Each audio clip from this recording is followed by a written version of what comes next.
이제 좋으신 우리 하나님 앞에 예배를 드리도록 하겠습니다. 다 같이 자리에서 일어나셔서 성삼위일체께 함께 부르겠습니다.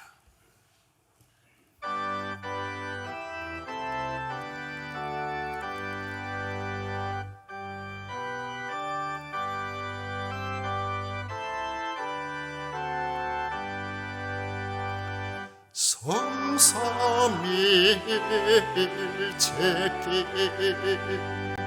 주 없는 찬송을 드립니다. 존귀한 주님을 영광 중 빼앗고 영원히 모시게 하옵소서.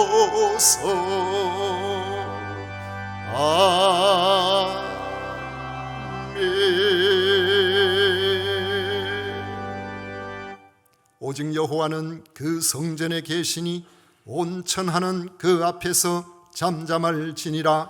아멘.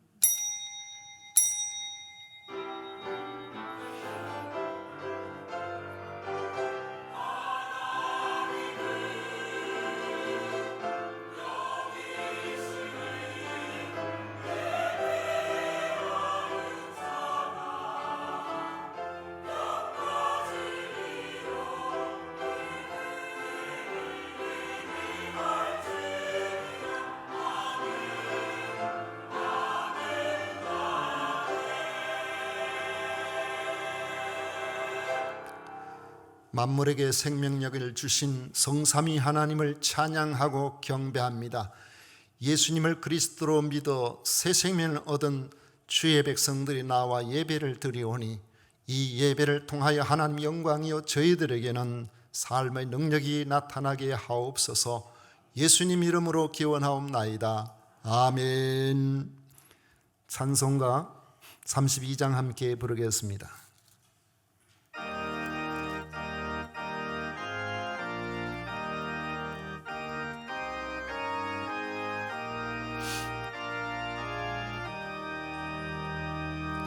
만유의 주제 존귀하신 예수 사람이 되신 하나님 나 사모하여 영원히 섬길 내 영광 되신 주로다.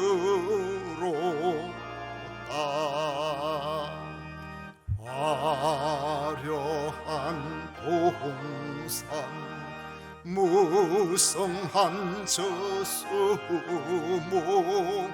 다 아름답고 묘하나 순전한 예수 그 아름다워 봄 같은 기쁨 주시네. 광명한 해와 명랑한 저 달빛 수많은 별들 빛나나 주 예수 빛은 더 찬란하여 참 비교할 수 없도다. 아멘.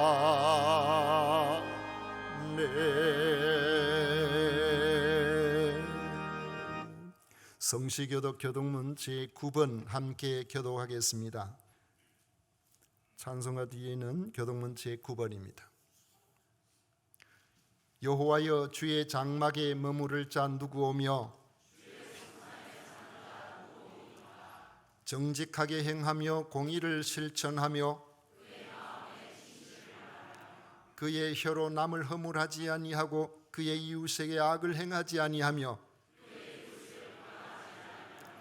그의 눈은 망령된 자를 멸시하며 그의 마음에 서운한 것은 해로울지라도 변하지 아니하며 뇌물을 받고 무지한 자를 해하지 아니하는 자이니 아멘. 다 같이 신앙 고백 드리겠습니다. 전능하사 천지를 만드신 하나님 아버지를 내가 믿사오며 그 외아들 우리 주 예수 그리스도를 믿사오니 이는 성령으로 잉태하사 동정녀 마리아에게 나시고 본디오 빌라도에게 고난을 받으사 십자가에 못 박혀 죽으시고 장사한 지 사흘 만에 죽은 자 가운데서 다시 살아나시며 하늘에 오르사 전능하신 하나님 우편에 앉아 계시다가 저리로서 산자와 죽은 자를 심판하러 오시리라. 성령을 믿사오며 거룩한 공회와 성도가 서로 교통하는 것과 죄를 사하여 주시는 것과 몸이 다시 사는 것과 영원히 사는 것을 믿사옵나이다. 아멘. 다 같이 자리에 앉으셔서 찬송가 499장 함께 부르겠습니다.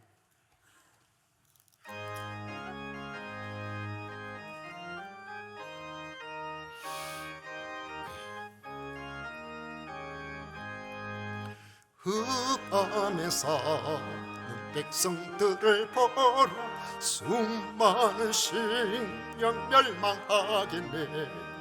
그 누가 갈까 주의 복음 들고 생명을 구원하는 곳으로 큰 권세 주께 있으니 큰 권세 주께 있으니 너는 가서 주의 복음 전하라. 주가 나 항상 지키리라. 구원의 문은 넓게 열렸으니 십자가 군병 일어나거라. 너희의 힘을 하나로 뭉쳐서 죄악의 쇠사슬을 끊어라. 큰 권세 주께 있으니 큰 권세 주께 있으니 너는 가서 주의 복음 전하라. 주가 너 항상 지키리라. 왜 너는 멸망길을 가려느냐. 주 음성 듣고 응답하여라. 널 구원하려 예수 죽었으니 생명의 참된 복음 전하라.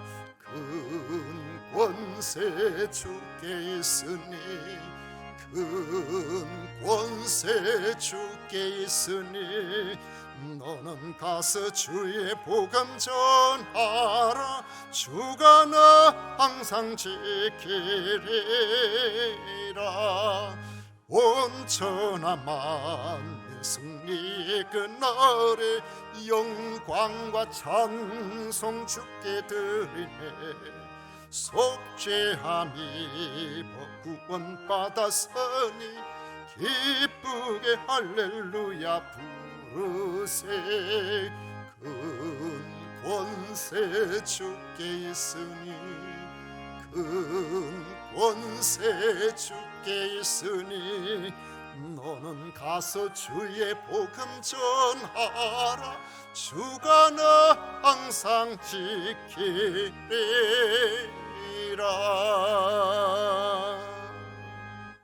아멘. 한재인 장로님 우리를 대표해서 기도하시겠습니다.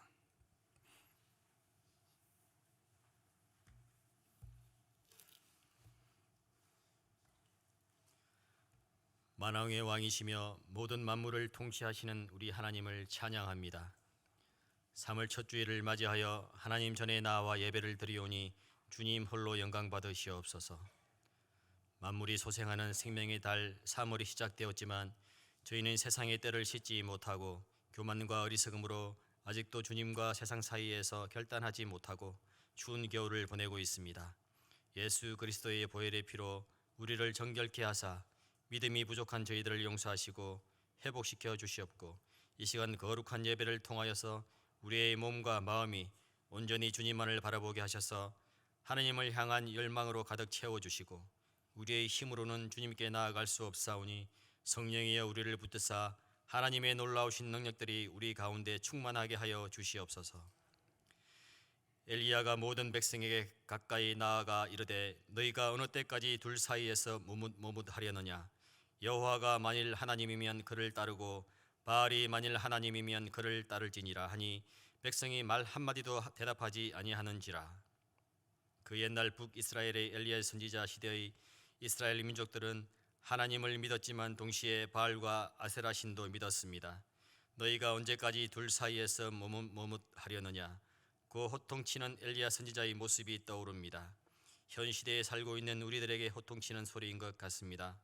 지금의 우리도 하나님을 믿는다 하여 매주 교회 예배에 출석하여 예배를 드리며 신앙생활을 하고 있지만 세상의 수많은 유혹과 변수 앞에 하나님과 동시에 또 다른 무언가에 의지하며 살아가는 저희들의 진짜 모습, 약한 믿음을 봅니다.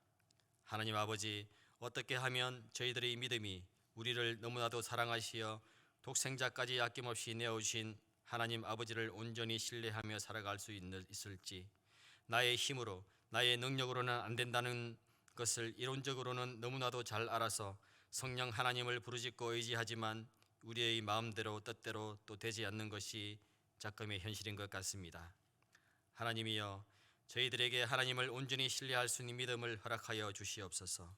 하나님 앞에서는 어린아이가 되기를 원하오니 갓난아기가 엄마의 품에 모든 것을 맡기며 안겨 있듯이 그 어린아이의 그 갓난아기의 믿음을 하나님을 향한 우리에게 허락하여 주시기를 간절히 소망합니다. 그래서 이 신앙의 여정 끝에 마지막 주님 앞에 섰을 때 주님의 이름으로 승리할 수 있도록 우리 모두에게 축복하여 주시옵소서. 주일학교 그리고 청년부, 그동안 길었던 겨울방학도 이제 끝나고 새 학기가 시작됩니다. 다시 학교에 발을 디디는 학생들에게 복을 다하사 하나님 앞에서 신실하고 성실한 자들로 세워지게 하셔서 이제 마음을 새롭게 하여 하나님을 향한 열정도 회복하게 하여 주시옵소서. 결심하고 결단하는 자들에게 복을 주신다고 하셨사오니 주님을 향한 열정이 다시 타오르게 하시고 교회를 위하여 자원하는 자들과 헌신하는 이들에게 능력을 다하여 주시기를 간구합니다.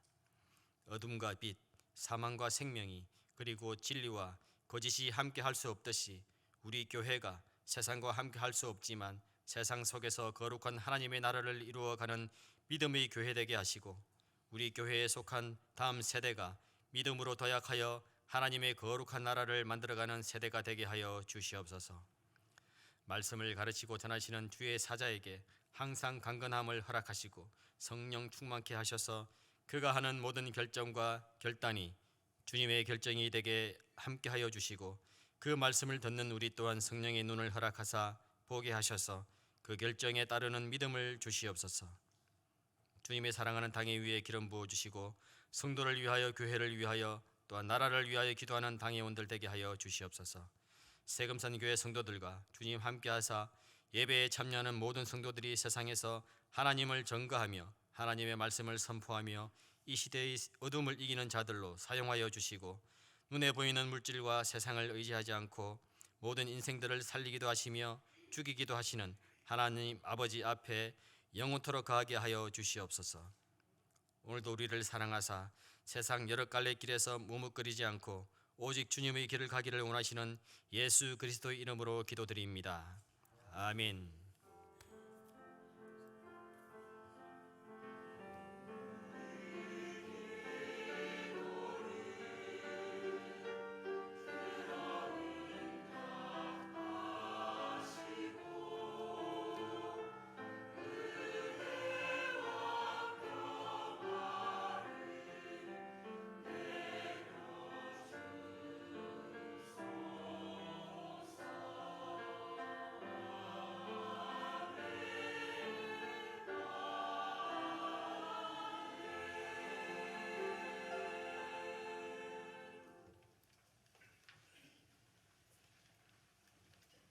이 시간 우리에게 주신 하나님의 말씀은 사도행전 19장 8절부터 20절까지 말씀입니다.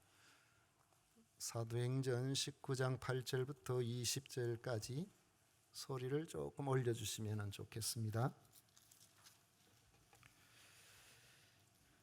8절부터 20절까지 교독하겠습니다. 바울이 회당에 들어가 석 달 동안 담대히 하나님 나라에 관하여 강론하며 권면하되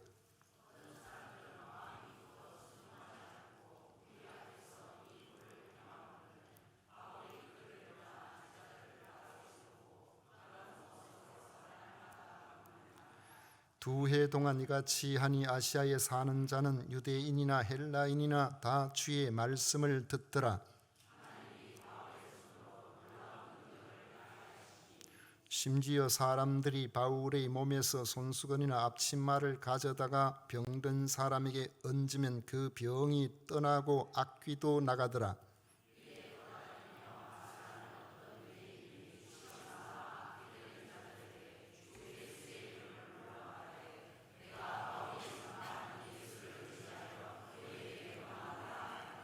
유대의 한 제사장 스게와의 7 아들도 이 일을 행하더니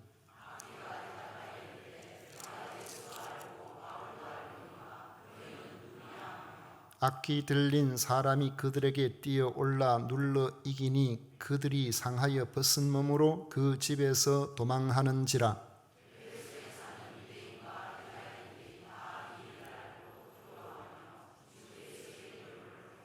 믿은 사람들이 많이 와서 자복하여 행한 이 일을 알리며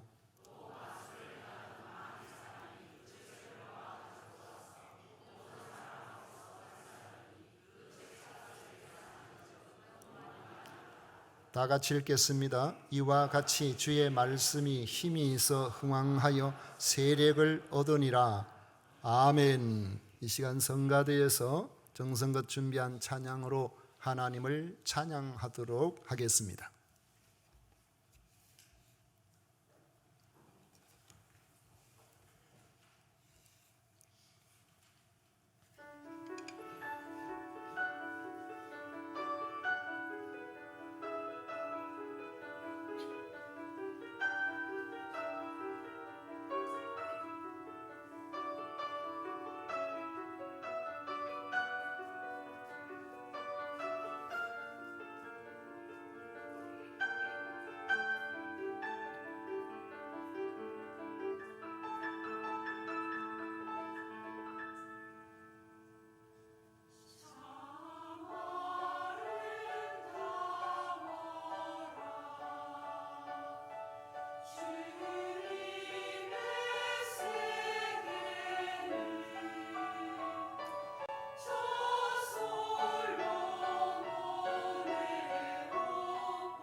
오늘 우리 함께 읽은 말씀을 가지고 주의 말씀의 능력이라는 제목으로 같이 은혜를 나누고자 합니다. 청소년 사역에 대단한 꿈을 가진 어느 목사님과 대화를 나눈 적이 있습니다. 제가 생각할 때에 그는 청소년과 관련해서 이야기를 하면 가슴이 뛰는 사람처럼 느꼈습니다. 특별히 청소년 사역에 관심을 가진 수도권의 상당한 규모의 어떤 교회를 방문하고 매우 감동을 받아서 저하고 대화를 나누는데 몇 번이나 그 교회가 어떠한지를 이야기하는 그런 이야기를 제가 들었습니다. 그도 아마 그런 교회를 꿈꾸는 것 같았습니다. 그런데 대화 속에서 제가 느끼는 것은 그 꿈을 어떤 방식으로 이루어 가려고 하는지 그것은 저로서는 짐작이 잘 되지를 않았습니다. 이상은 방향성과 실행력이 있을 때에 의미가 있습니다. 온전하지는 못하더라도 그 방향을 향하여 한 발자국 한 발자국 가고 있다면 그가 그 자리에 도달하지 않는다고 할지라도 그 품은 이상은 의미가 있다고 봅니다. 그 다음 언젠가 누군가 그 뒤를 이어서 가다가 보면은 아마 결국에는 그 자리에 도달할 날이 올 수도 있기 때문에 그렇습니다. 그런데 아무리 뛰어난 꿈을 가지고 있다고 할지라도 실행할 능력이 없다면 그것은 큰 의미가 있어 보이지 않습니다. 그러므로 우리가 믿고 추구하는 것이 무의미하지 않기 위해서는 감당할 능력이 있어야 합니다. 우리가 하나님 앞에 그 능력을 달라고 그 지혜를 달라고 기도해야 할 이유이기도 합니다. 오늘 그런 능력 중에 특별히 주님의 말씀의 능력에 대해서 나누어 보려고 합니다. 20절을 보면 이와 같이 주의 말씀이 힘이 있어 흥황하여 세력을 얻으니라고 합니다. 주의 말씀이 힘이 있다는 것입니다. 주의 말씀이 힘이 있는 까닭은 주님께서 힘이 있으시기 때문에 그렇습니다. 그것도 전능하신 힘을 가지신 분이기 때문에 그렇습니다. 요한계시록 1장 8절에 보면 주 하나님이 이르시되 나는 알파와 오메가라 이제도 있고 전에도 있었고 장차 올 자요 전능한 자라 하시더라 말씀하고 있습니다. 오늘 이 말씀은 전능자의 말씀이 선포되는 곳에 주님의 능력이 나타났다는 것을 보여줍니다. 에베소에 사는 유대인들은 바울에게 호의적이었습니다. 2차 전도 여행 말미에 에베소에 잠시 들렀을 때에 회당에서 하나님의 말씀을 전했더니 여러 사람들이 오래 머물면서 계속해서 말씀을 전해 주기를 부탁했습니다. 그러나 계획된 일정이 있었던 바울은 만일 하나님의 뜻이면 돌아오겠다고 하면서 그들과 작별하였습니다. 이제 제3차 전도 사역을 시작하자 그가 한 말을 잊지 않고 마침내 에베소를 다시 방문하게 된 것입니다. 그는 이전처럼 유대인의 회당에서 하나님 나라에 대해서 강론하며 주의 말씀 곧 복음을 전했습니다. 그런데 말씀을 듣는 사람들이 이전처럼 모두가 호의적이지는 않았습니다. 바울이 전하는 주의 말씀에 불만과 적대감을 가진 사람들이 나타났던 것입니다. 바울이 전하는 예수께서 그리스도이시라는 십자가와 부활의 복음이 그들이 알고 그들이 지금까지 믿어왔던 그들의 생각과 달랐기 때문에 그렇습니다. 이런 일은 에베소에서만 일어난 일이 아니라 바울 사도가 복음을 전할 때마다 나타난 현상입니다. 복음 전파는 구원과 심판을 선택하게 만드는 듣기 불편한 영적 사건이 되기 때문에 그렇습니다. 에베소에서도 바울 사도가 전하는 복음을 듣고 적대적인 마음을 가지고 사역을 방해하는 사람이 나타났던 것입니다. 예수께서 그리스도이심을 전하게 되면 반드시 일어나는 현상입니다. 예수께서 그리스도라는 사실이 믿어지면 성령 가운데서 기쁨과 소망이 충만하게 되지만은 그러나 그것이 믿어지지 않게 되면은 믿어지지 않는 자리에서 멈추지 않고 자기만 안 믿으면 되는 걸 될 것 같은데 그렇지 않습니다. 자기가 믿지 않아도 될 이유를 자꾸 이야기하고 그것을 위해서 행동하게 됩니다. 그래서 복음을 비방하고 믿지 못하게 만들려는 자들이 나타나게 되는 것입니다. 사람의 일처럼 보여도 생명을 살리는 주님의 일이기 때문에 악한 영이 사람들의 마음을 격동시키는 것입니다. 사탄의 격동을 받은 사람은 복음이 불편합니다. 복음이 싫어지는 겁니다. 그래서 말로 비방하고 심하면 적극적으로 방해하는 일들이 일어나는 것입니다. 자신만이 아니라 다른 사람들도 구원을 받지 못하게 하려고 하는 겁니다. 바울은 나름대로 석 달 동안 담대하게 하나님 나라에 관해서 강론하며 권면했지만은 회당 사역에 한계가 있음을 발견했습니다. 강론을 방해하는 사람들 때문입니다. 9절 말씀에 보면 어떤 사람들은 마음이 굳어 순종하지 않고 무리 앞에서 이 도를 비방하거늘 바울이 그들을 떠나 제자들을 따로 세우고 두란노 서원에서 날마다 강론하니라 했습니다. 복음에 아예 마음을 닫아버린 사람들이 유대인 회당에서 복음을 전할 때에 그곳에 이미 있던 기득권을 가지고 있는 유대인들 듣기 싫으면 안 나오는 것이 아니라 거기 나와서 대놓고 방해를 했던 것입니다. 제가 일부에 때 그런 이야기 하니까 그렇게 되는가 그런 생각을 다 하시는 것 같더라고요. 바울이 사람들 앞에서 복음을 전하면서 예수께서 그리스도라는 사실을 이렇게 강하게 전달하면은 또 모두가 아멘을 하답하고 그렇게 찬양하고 이렇게 하면 얼마나 좋겠습니까? 그런데 이 복음을 열심히 전하는데 저 뒤에 앉은 사람이 다 들리도록 말이 되는 소리를 해라 이래 보세요. 그럼 전체 분위기가 어떻게 되겠어요? 전하는 사람도 마찬가지 아니겠어요? 예전에 그런 일이 있었다고 하더라고요. 노회 안에 어떤 문제가 생겨서 그곳에 이렇게 문제를 수습하기 위해서 목사님들이 갔는데 그때 들어보니까 그 교회 새벽 기도하는데 새벽 기도하면서 그 목사님이 말씀을 전하고 있으면 앞자리에 앉아가 엉뚱한 소리를 자꾸 한다는 거예요. 기도하고 있으면 그 사람이 혼자 소리를 막 이렇게 막 소리를 지르면서 교회를 저주하고 막 교회 집사님인데 자기 마음에 안 든다고. 그 예배가 안 된다는 거예요. 기도회가 안 된다는 거예요. 그러면 안 되잖아요. 바울은 회당 전도가 더 이상 효과가 없게 되었다고 판단하고 대적하고 비방하는 이들과 단절하기로 결단했습니다. 바울은 그들을 떠나 자기를 따르는 유대인들을 데리고 헬라인들이 운영하는 두란노 서원에서 강론을 계속하기로 한 것입니다. 이 두란노 서원은 아마도 이 두란노가 사람 이름 것 같은데 두란노라는 사람이 세운 철학 강연장이라고 그렇게 생각이 됩니다. 그곳에서 하니까 방해자가 없이 복음을 전할 수가 있게 된 것입니다. 그런데 유대인의 회당에서 두란노 서원으로 옮긴 것이 오히려 복음을 전하는 데 전화위복이 되었습니다.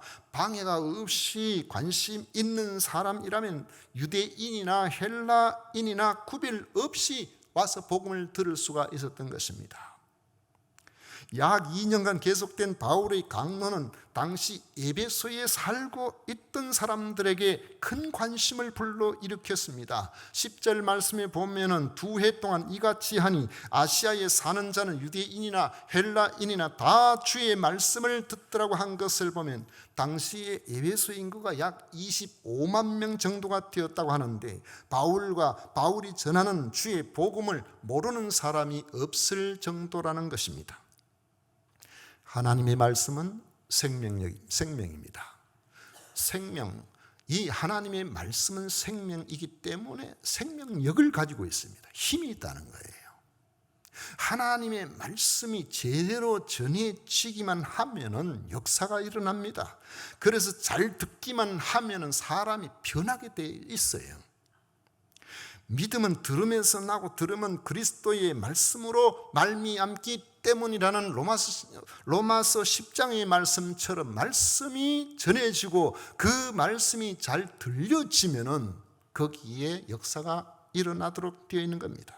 더욱이 지속적으로 말씀을 듣기만 하면 하나님의 성령의 역사가 반드시 나타나게 되어 있습니다. 예전에 교회에 있을 때 어떤 분이 가정사로 힘이 많이 들어가지고 누가 교회 가보자 하니까 교회를 왔어요. 교회를 왔는데 그거부터 착실하게 낮 예배에 참석을 했어요. 착실하게 예배를 참석해서 저분이 성경을 아는가 말씀이 잘 들리는가 그렇게 생각했는데 한 6개월쯤 지나서 그분이 저보고 하는 말, 목사님 사실 제가 6개월 동안 죽을 고생했습니다. 왜요? 무슨 말씀인지 한마디도 못 알아듣겠다. 그런데 6개월이 지나니까 갑자기 안개가 싹 거치듯이 하나님의 말씀이 들려지기 시작하더라는 거예요. 그래서 제가 이제 예수님을 믿습니다. 제가 복음을 믿습니다. 그런 이야기를 하시더라고요. 안 들려진다고 그냥 몇 번 와보고는 그냥 가버렸으면은 그분은 아마 예수님을 지금도 안 믿고 그렇게 하겠죠. 여러분, 지속적으로 말씀을 듣는 사람들에게 주의 성령께서 조명하시는 역사가 일어날 때가 있다는 사실을 믿으시기를 바랍니다. 그래서 인내로서 우리가 믿음의 길을 걸어가고 하나님 앞에 하나님께서 믿음을 주시기를 소망하는 사람들에게 하나님께서는 반드시 성령으로 역사하실 것입니다. 하나님은 바울의 손으로 놀라운 능력을 행하게 하셨습니다. 심지어는 바울이 천막 만드는 일을 할 때 입었던 앞치마하고 땀을 닦던 손수건을 사람들이 가져다가 병든 사람에게 얹으면 병이 떠나가고 사람을 괴롭히는 귀신이 쫓겨나는 이런 역사가 나타났습니다. 바울이 전파하는 말씀이 공허한 이념이나 듣기 좋은 사상이 아니라 살아계신 하나님의 진리임을 하나님께서 기적을 통하여 부인하지 못하도록 만들어 주신 것입니다. 우리가 너무 기적하면서 기적을 추구하면 안 되지만은 기적을 통해서 하나님께서 주시는 은혜가 큽니다. 그래서 기적은 사람들이 복음에 관심을 가지게 하고 복음을 사모하고 믿게 하는 긍정적인 측면이 많이 있기 때문에 여러분들도 내면적으로 그리고 교회적으로 많은 기적을 체험하시기를 축복합니다. 저는 그런 생각이 들어요. 제가 그래도 상식적이고 이성적인 생각을 가지고 살아가는 사람 중에 한 사람이라고 생각되는데 그럼에도 불구하고 성경 말씀을 그냥 그대로 받아들이고 주께서 말씀하시면 내가 이해할 수 없어도 아멘 하는 이유가 처음 믿을 때부터 제가 기적을 많이 체험했기 때문에 그리고 교회 안에서 기적을 많이 보았기 때문에 그래서 하나님의 말씀은 성경 말씀과 유리되는 것이 아니라 그 말씀이 우리의 삶에 믿고 받아들이고 그리고 그 믿음 가운데 선포하게 되면은 지금도 살아계신 하나님의 말씀의 생명력이 우리 삶에 나타나는 것을 보고 알기 때문에 그래서 제가 담대할 수가 있는 것입니다. 에베소는 온갖 미신과 주술이 가득한 도시였습니다. 도시의 수호 여신인 아데미를 섬기는 신전은 당시 고대 세계의 7대 불가사의 중에 하나였습니다. 여러분, 그리스의 아테네에 있는 그 언덕 위에 있는 파르테논 신전, 저는 직접 가봤습니다. 거기가 얼마나 잘 지어졌는지, 지진이 일어나고 그리고 1800년대, 2000년대, 1900년대 이럴 때 막 1차 세계대전 때 막 거기를 막 탄약 창고로 사용하고 막 이래가지고 폭발이 나고 이래가지고 막 무너지고 지금도 다시 건축 세워지고 있습니다만은 다시 그렇게 하는데 지금 봐도 이야 대단하다. 2500년 전에 어떻게 저런 건물을 지었을까? 밑에서 이렇게 보면은 그게 가장 보기 좋도록 그렇게 구상을 하기 위해서 사람이 눈높이에 없도록 전부 비례를 그렇게 해놨어요. 우리가 생각할 때 왜 동상을 이렇게 세워놓으면 큰 동상이 있잖아요. 실측을 해가지고 그대로 이렇게 비율로 맞춰서 하면은 그 동상이 잘 만드는 것처럼 그렇게 보이기 쉽지만 밑에서 보면 발만 크다하게 보여요. 저 위에는 보이지도 않는다니까요. 조만하게 보여요. 이상하죠. 근데 이런 것까지도 생각을 하고 만드는 거예요. 근데 그 대단했던 파르테논 신전보다도 이 에베소에 있는 아데미 신전은 4배나 더 규모가 크고 웅장했다고 합니다. 아데미 여신을 기리기 위해 이런 봄과 5월달에 축제가 열렸는데 광란의 축제였습니다. 그곳 오면 뭐 전부 다 마음이 붕붕할 정도의 그런 축제. 또 미신에 찌들어 있는 에베소에는 악령을 내쫓기 위해 주문을 외우는 주술가들이 많았습니다. 이런 주술가들의 눈에 바울을 통해서 일어나는 기적이나 귀신이 쫓겨나는 이런 일들은 눈이 번쩍 뜨입니다. 바울처럼 귀신을 쫓아낼 수만 있다면 인기와 재물을 같이 얻을 수 있다고 생각이 들었던 거죠.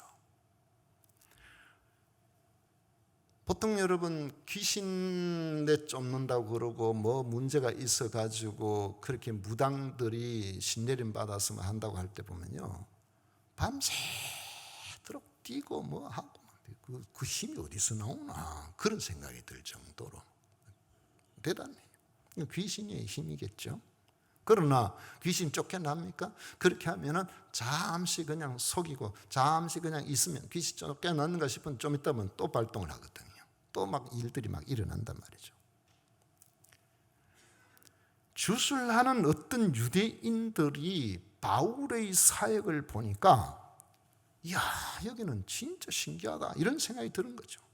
예수의 이름을 주문에 사용하면은 우리도 그런 일들을 보지 않겠는가 해서 예수 이름을 주문에 사용해서 귀신을 쫓아내 보려고 시도를 했습니다. 13절에 보니까 이에 돌아다니며 마술하는 어떤 유대인들이 시험 삼아 악기 들린 자들에게 주 예수의 이름을 불러 말하되 내가 바울이 전파하는 예수를 어찌하여 너희에게 명하노라 하더라 했습니다. 이런 사례는 오늘 이 본문에만 나오는 것이 아니고요, 당시에 사용되었던 마술서의 상당량이 지금도 보존이 되어 있습니다. 런던과 파리와 네덜란드 라이덴에 수집되어 있는데 이것들은 양피지나 파피루스에 기록되어 있습니다. 특히 이걸 가지고 에베소 스크립트라고 하는데, 스크립트라는 말은 영화나 뭐 이런 거 할 때 보면은 그 대본이 있잖아요. 그 스크립트는 대본이란 뜻이라고요. 에베소에 주문하는 대본이라 이 말이에요. 에베소 스크립트라고 하는데, 이 에베소 스크립트에는 주로 주문이 기록이 되어 있습니다. 파리의 루브르 박물관에 보관되어 있는 마술문서 574번 파피루스 3016번째 줄에 보면은 내가 히브리인들의 신 예수의 이름으로 내게 엄히 명한다, 이 주문이 있어요. 이 마술사들이 하는 주문이 너무 신기하거든요. 그러니까 우리도 저런 주문을 한번 외워봐야 되겠다, 이렇게 생각을 한 거예요. 13절에 나오는 어떤 유대인 주술사의 시도와 함께 이후에 에베소에 있는 많은 주술사들이 바울이 전하는 예수의 이름으로 나타난 역사에 탄복하여 그들도 예수의 이름으로 귀신을 쫓아내는 그들의 주문으로 사용하였던 것입니다. 귀신이 쫓겨나갔을까요? 안 나갔을까요? 주술사로 활동하던 스게와라는 유대인 한 제사장과 그의 7 아들도 예수 이름을 주문에 사용해서 귀신을 쫓아내려고 시도하다가 크게 봉변을 당한 사건을 누가가 기록하고 있습니다. 내가 바울이 전파하는 예수를 의지하여 너희에게 명하노라 했더니만 그 사람에게 들렸던 악기가 대답을 합니다. 내가 예수도 알고 바울도 알거냐, 너희는 누구냐? 그러면서 악기 들린 사람이 주술사들에게 뛰어올라 눌러 이기니 그들이 상하여 벗은 몸으로 그 집에서 도망했다라고 그렇게 말씀하고 있습니다. 그 소문은 삽시간에 퍼져서 에베소에 사는 유대인이나 헬라인들이 다 알고 두려워하며 주 예수의 이름을 높이고 믿는 사람들이 아주 많아지게 되었습니다. 예수님의 이름은 아무나 주문으로 이용할 수 있는 비인격체적인 글자가 아니라는 사실을 알았기 때문에 그런 겁니다. 여러분, 예수님은 능력입니다. 주의 말씀은 생명의 능력이에요.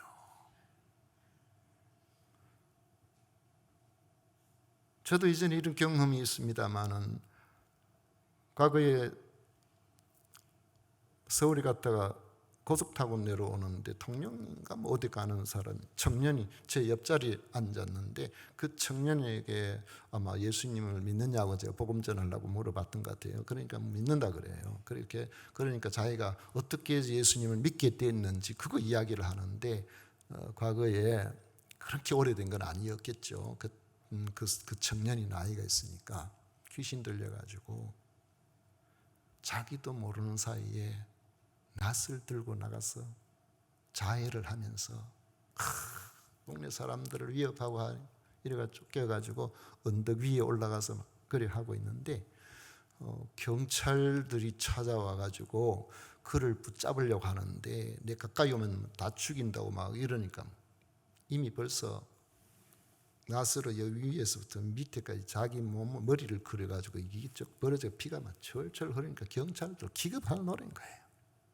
그래 낫을 흔드니까 겁이 나가 다 도망가고 저 멀리서 이렇게 지켜보고 있는데 그 동네 교회에 평소에 보면 아주 초라하게 보이는 전도사님이 그 사실을 알고 와가지고는 예수 이름으로 명한다면서 그 낫을 내려놓으라고 그렇게 이야기하니까 자기도 모르게 얼어가지고 낫을 내려놓고 이리 오라고 왔는 그래가지고 그를 붙들고 예수 이름으로 명해서 그로부터 귀신이 쫓겨나고 온전하게 되었다는 거예요.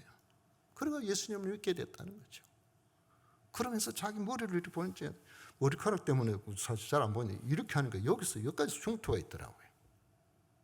예수 이름은 능력입니다. 주의 말씀은 권세예요.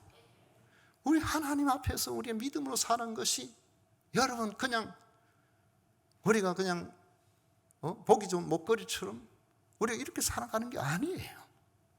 예수 그리스도를 믿고 그 믿음 안에서 살아가는 하나님의 사람들에게는 주의 이름으로 말미암아 사는 길이 생기는 것입니다. 위대한 삶을 살아갈 수가 있는 겁니다.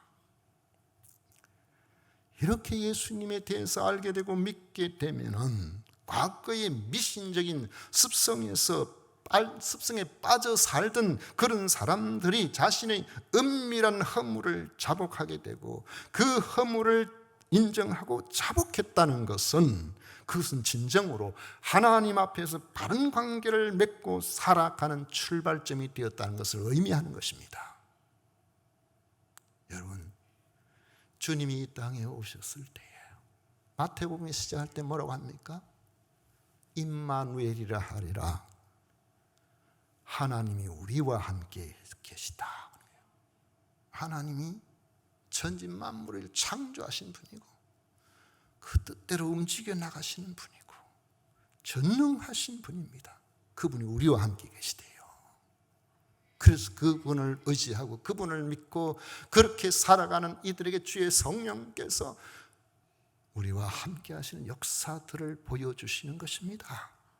그때 역사들이 일어나게 되는 것입니다. 하나님과 우리 사이의 관계가 정립이 되어서 보이지 않는 하나님 앞에 아버지. 제가 처음에 하나님 앞에 아버지 하는 거 엄청 쑥스럽더라고요. 내 아버지가 저기 계신데, 육신의 아버지가 계신데 하나님 아버지 기도하는데, 근데 처음만 딱 그래 조금 있으니까 육신의 아버지는 육신의 아버지고 나를 창조하신 아버지는 내 영의 아버지지. 내가 하나님 아버지 한다고 우리 아버지를 뭐 존경 안 하고 뭐 이런 거 아니거든요. 우리가 그럴 수 있나요? 그러면 안 되잖아요. 혼자 있을 때나 길을 갈 때나 어려운 일이 있을 때나 좋은 일이 있을 때나 아버지, 새벽 기도할 때도 아버지 오냐 내가 여기 있다. 너는 내 아들이다.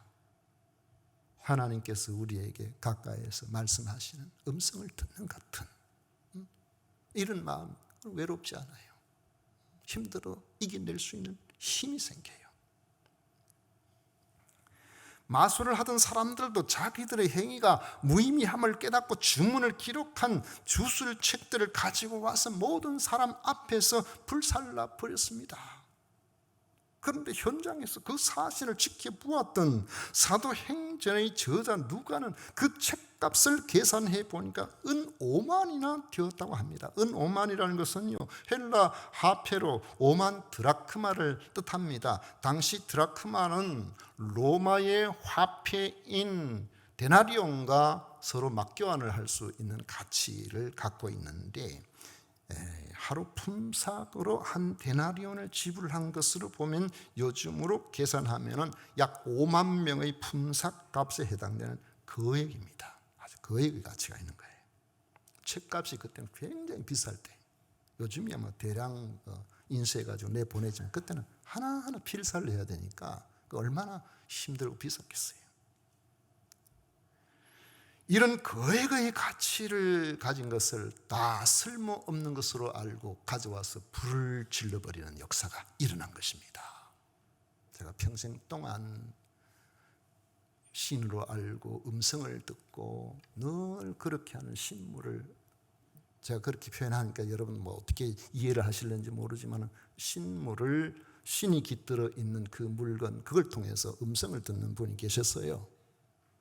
그래, 그분이 언젠가 저한테 찾아와서 그것을 내놓으면서 이제 떠나보내려고 합니다. 떠나보내려고 하면 저한테 주면서 그분이 많이 우시더라고요. 많이 우셨는데 저는 그걸 잘 해가지고 보관해가지고 목양실 위에 얹어놓고는 잊어버렸어. 한 3년인가 뭐 한 5년인가 얼마나 돼가지고 저거 계속 놔둬서는 안 되겠다. 저건 이제는 좀 없애버려야겠다 싶어가지고, 그래가지고 교역자들한테 교훈이라도 되도록 와보라고 해서, 이게 이런 물건이다. 어떤 사람은 귀신이 깃들어 있는 물건이에요. 그걸 통해서 모든 걸 듣고 대답하고 그런 건데, 저한테는 그게 아무것도 아니에요. 그러니까 목양실에 놔두고도 잊어버렸지. 항상 그 오면은 그거 있어도 그런 건가 싶었어. 그래가지고 그걸 하나하나 잘라가지고 쓰레기통에 넣어서 그렇게 없애버렸어요. 그게 우리 가운데 있는 일입니다.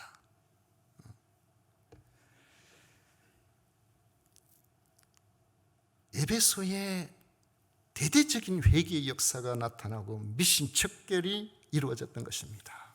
이는 당시 소아시아의 중심 도시인 에베소 전역으로 복음이 확산되었음을 보여주는 겁니다. 에베소의 대부흥을 누가는 이와 같이 주의 말씀이 힘이 있어 흥황하여 세력을 얻으니라고 기록하고 있습니다. 분명히 기억해야 할 일은 에베소의 대부흥은 기적 때문이 아닙니다. 주의 말씀의 능력 때문입니다. 주의 말씀이 들려지는 곳에 주님이 믿음을 주셨고 기적을 통해서 주의 말씀이 진리임을 확인시켜 주신 겁니다. 바울의 에베소 사역에서 하나님의 말씀을 듣고 주님의 제자가 된 사람들은 소아시아 곳곳에 복음을 전하면서 마침내 요한계시록에 나오는 7교회가 탄생하게 됩니다. 특히 골로새, 히에라볼리, 라오디게아와 같이 바울 사도가 가본 적도 없는 수많은 곳에 교회 공동체가 탄생하게 됩니다. 이 당시 탄생한 교회들은 잠깐 세워졌다가 없어지는 교회가 아니라 수세기 동안 유럽의 교회들을 이끌어 나가는 중요한 교회로 성장하게 됩니다. 에베소의 두란노스원에서 바울이 복음을 전한 이후에 약 40-50년이 지났을 무렵입니다. 추후 100년 정도 되었을 때라고 볼 수가 있습니다.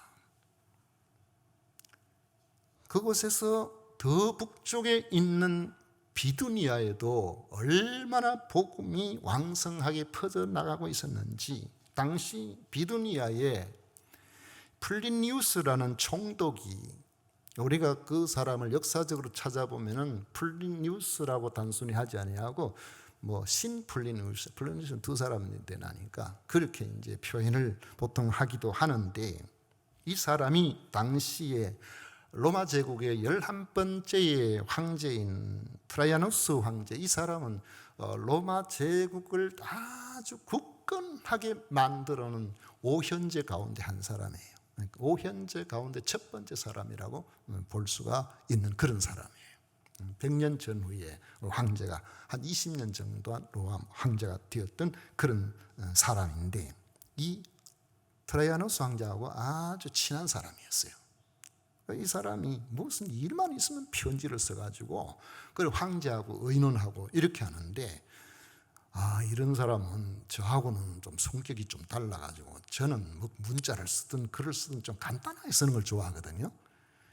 이런 사람은 문학적인 거 그런 것도 있고 세밀하고 해서 글 쓰는 걸 좋아하는지 했다면 장문을 해가지고 황제한테 막 의논하고 황제의 도움을 구하고 이런 글들이 지금도 남아있는데,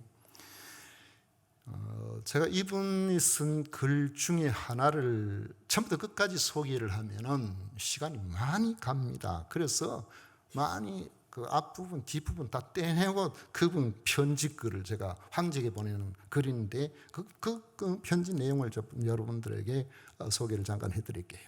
거기 보면은 이 미신의 폐풍이, 그 사람들 볼 때는 예수님을 믿는 게 미신처럼 느껴지는 거지. 이 미신의 폐풍이 도시뿐만 아니라 시골과 마을 구석구석까지 휩쓸고 있다면서 황제에게 그런 기독교도들을 어떻게 처벌해야 할지를 묻고 있는 겁니다. 편지를 통해서. 그가 말합니다. 우리가 수집한 정보에 따르면 기독교의 죄나 과오로 여겨지는 것은 일정한 날 동트기 전에 모여서 그리스도를 찬송하는 노래를 부르고 노래가 끝나면 엄숙하게 맹세하는 것입니다. 그 맹세는 사회에서 비행으로 간주되는 일을 하겠다는 맹세가 아니라 도둑질과 강탈과 간통을 저지르지 않고 약속을 엄수하고 보관을 의뢰받은 물건은 의뢰자가 요구하면 반환에 응해야 한다는 따위를 서로 맹세할 뿐입니다. 그리고 이 의식을 끝낸 뒤에는 집으로 돌아가 평소와 같이 빵과 포도주로 아침을 먹습니다. 그들이 사제로 부르는 두 사람을 신문했을 때도 광적인 미신 외에는 아무것도 찾아내지 못했습니다. 문제는 고발당하는 자가 너무 많고 나이나 사회적 지위나 성별에 관계없이 앞으로도 계속 늘어나는 추세입니다. 이제는 도시만이 아니라 지방도 이 광신에 오염되고 있습니다. 다른 말로 하면 예수 믿는 것 말고는 다른 죄를 찾을 수가 없는데, 이런 사람들이 너무 많이 퍼져나가고 있는, 도시뿐만 아니라 시골 구석구석 지금 늘어나고 있다는 게, 살펴보면 죄도 발견되는 것도 아닌데 이 사람들을 어떻게 처벌해야 되겠습니까? 이 많은 사람들을 어떻게 해야 되겠습니까? 이걸 황제한테 물어보는 거예요. 에베소에 있었던 주의 말씀의 힘은 그 말씀을 받고 전하는 사람들에 의해서 계속해서 왕성하게 퍼져나갔다는 사실을 보여주고 있었던 겁니다. 말씀을 맺습니다. 주의 말씀은 능력이 있습니다. 그 능력은 질병을 고치고 귀신을 쫓아내고 낙심한 자들을 위로하고 용기를 줍니다. 그리고 자기 죄를 자복하게 하고 예수님을 믿고자 하는 그런 마음이 들어서 구원을 얻게 하는 것입니다. 그리고 이 구원을 받은 그들이 또 다른 사람에게 예수님을 전하고 싶어 하는 그런 마음을 허락해 주셔서 이 말씀이 계속 퍼져나가도록 그렇게 한다는 겁니다. 성도 여러분, 주의 말씀을 붙드시기를 축복합니다. 여러분 자신이 힘을 얻고 구원을 얻으며 삶의 의미를 모르는 사람에게 소망을 주게 됩니다. 개인과 가정과 교회가 살고 새롭게 되고 싶다면, 그 자리에서 일어나고 싶다면 힘 있는 주의 말씀을 읽고 들으시기를 축원합니다. 그 말씀을 신뢰하고 붙드시기를 바랍니다. 우리 하나님을 의지함으로 하나님을 아버지로 온전히 관계를 새롭게 하시기를 바랍니다. 그 안에서 기도하십시오. 주의 능력이 여러분들을 승리의 길로 이끌 것입니다. 기도하겠습니다. 고마우신 하나님 아버지, 감사합니다. 저희들을 사랑하신 주의 큰 사랑, 주의 말씀을 통해서 나타난 줄 믿습니다. 이 말씀을 붙들고 오늘도 주 앞에 나온 우리 모든 믿음의 식구들이 어떠한 삶의 여건, 형편, 처지든지 그 환경을 뛰어넘어 승리하게 하여 주옵소서. 예수님 이름으로 기도하옵나이다. 아멘. 찬송가 200장 같이 부르겠습니다.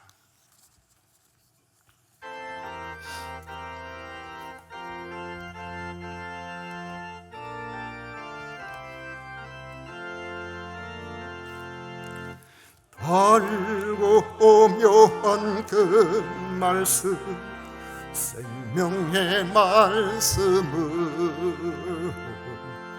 귀한 그 말씀 진실로 생명의 말씀이 나의 길과 믿음 밝히 보여주니 아름답고 귀한 말씀 생명샘이로다. 아름답고 귀한 말씀 생명샘이로다. 귀한 주님의 말씀은 내 노래 되도다.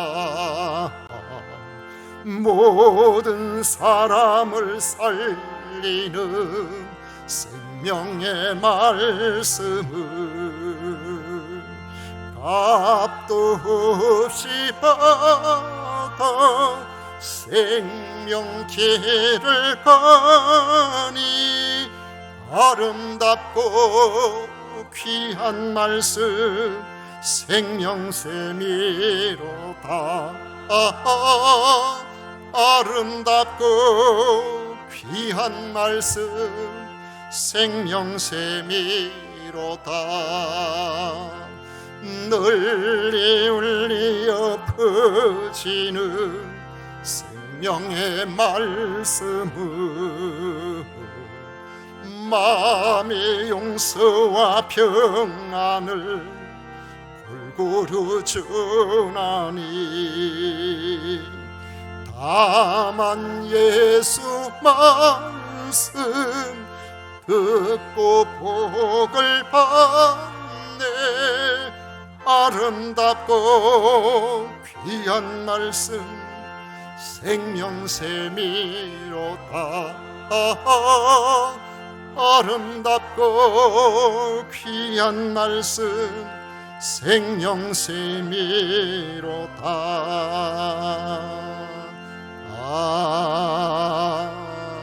아멘.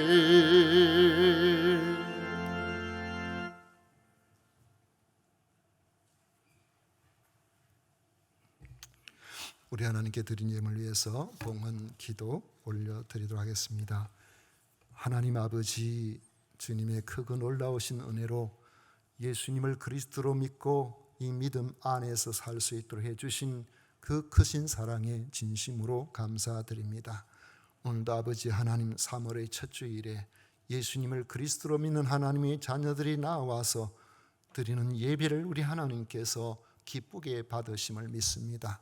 특별히 아버지 하나님께서 모든 것의 주인 되시고 우리에게 이 땅에서 살라고 주신 물질 가운데서 우리 하나님의 그 크신 사랑과 섭리 아버지 모든 것을 기억하고 인정하는 마음으로 감사의 마음을 담아 소득예시 분의 일을 구별하여 드리고 건축 헌금과 선교 헌금과 주일 헌금과 감사 헌금을 드릴 수 있도록 해주신 은혜에 진심으로 감사드립니다. 드린 손길들마다 크신 은혜로 함께하여 주셔서 모든 것의 주인 되시는 하나님께서 저들을 평생에 지키시고 보호하여 주시고 넉넉하게 하여 주시옵기를 간절히 원합니다. 사랑이 많으신 아버지 하나님, 이종숙 권사님 따님 허아름 선생 43번째 생일을 맞이해 감사 헌금 드립니다. 김기현이 생일 감사 헌금 드립니다. 윤점숙 집사님 생일 감사 헌금 드립니다. 아버지 하나님, 저를 지켜주시고 보호하여 주셔서 강건케 하여 주시고, 또 아버지 1년 동안 주님 눈동자와 같이 지켜 보호하여 주옵소서. 김용민 정소연 집사님 결혼 기념일을 맞아 감사드립니다. 아버지 하나님, 세상에서 하나님께서 맺어주신 그 놀라우신 부부의 연으로 아버지 하나님 늘 감사하며 행복하게 앞으로도 살아갈 수 있도록 복을 내려 주옵소서. 전지현 권사님 2024년 신학기를 맡게 해 주심에 감사드립니다. 하나님의 특별하신 은혜와 사랑으로 금년 한 해도 아버지 하나님 멋지게 교직을 잘 감당하여 보람 있는 아버지 하나님이여 대학 생활을 잘 감당할 수 있도록 우리 권사님에게 큰 능력을 더하여 주옵소서.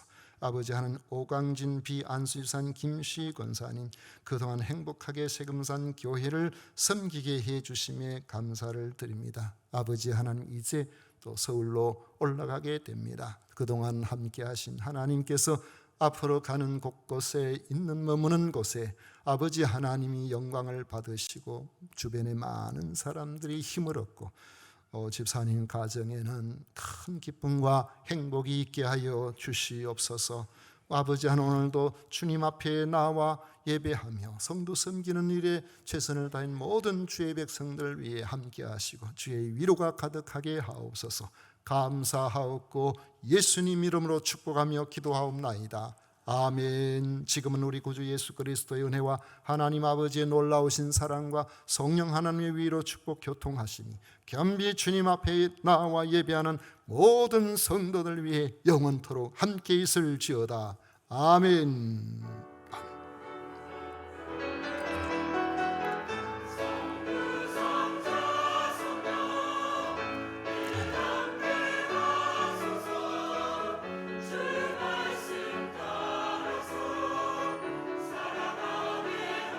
아멘.